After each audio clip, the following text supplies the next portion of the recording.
नमस्कार मित्रांनो, लक्ष्मीच्या पावलांनी या मालिकेतील पुढील एपिसोड 8 ऑक्टोबरच्या भागामध्ये कला तयार होऊन खाली येते. आबा समोरच बसलेले असतात. किचनमध्ये अंजू आणि रजनी असतात. किचनमध्ये कला जाते आणि रजनीला म्हणते, रजनी मॅडम, मी कणिक भिजवून ठेवलेले आहे. आता मी भाजी चिरायला घेत आहे. भाजी चिरून झाली की मी लगेच चिंचेच्या गोळीची आमटी करून घेते. तेव्हा रजनी म्हणते, काही करू नकोस, तुला भरपूर कामे आहे. तू मूर्ती बनवायला घे. नवरात्र तोंडावर आलेले आहे. तेव्हा कला म्हणते, रजनी मॅडम, ते आहे, पण घरातील कामंसुद्धा मला टाळून चालणार नाही.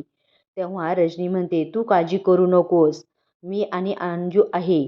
मग ती म्हणते, काय ग कला, तू नव्हती तेव्हा चांडेकरच्या घरात काय स्वयंपाक बनत नव्हता का? मग कला जायला निघते. तेवढ्यात तिथे अद्वैत येतो आणि तिला म्हणतो, स्वतःच्या जबाबदाऱ्या स्वतःला ओळखता आल्या नाही तर अशीच गत होते. तेव्हा कला म्हणते, तू स्वतःला इतका शहाणा समजतोस का? इकडे ह्या दोघांचे भांडण चालू असते. ते बघून अंजू आणि रजनी त्यांना खूप हसत असतात. इकडे सरोजिनी हॉलमध्ये सगळ्यांना एकत्र करते आणि सांगते की या वर्षी नवरात्री पूजेसाठी किती पास द्यायचे आहे, आपल्याला आता ठरवायला हवे. तेवढ्यात तिकडून कला येते आणि ती सर्वांसमोर म्हणते, आजोबा, मला असे वाटते आपण देवी आईच्या दर्शनासाठी पास ठेवले नाही तर चालेल का?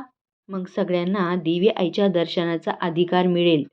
तेव्हा सरोजला खूप राग येतो आणि सरोज लगेच उठते आणि कला जवळ येते आणि म्हणते, तू तू किती एकेखोर आहेस तू. तेव्हा कला म्हणते, नाही सरोज मॅडम. तेव्हा अद्वैत म्हणतो, अगं कले, आई काय म्हणते जरा ऐकून घे. तेव्हा कला म्हणते, मी काय म्हणते हे कोणाला कळतच नाही का?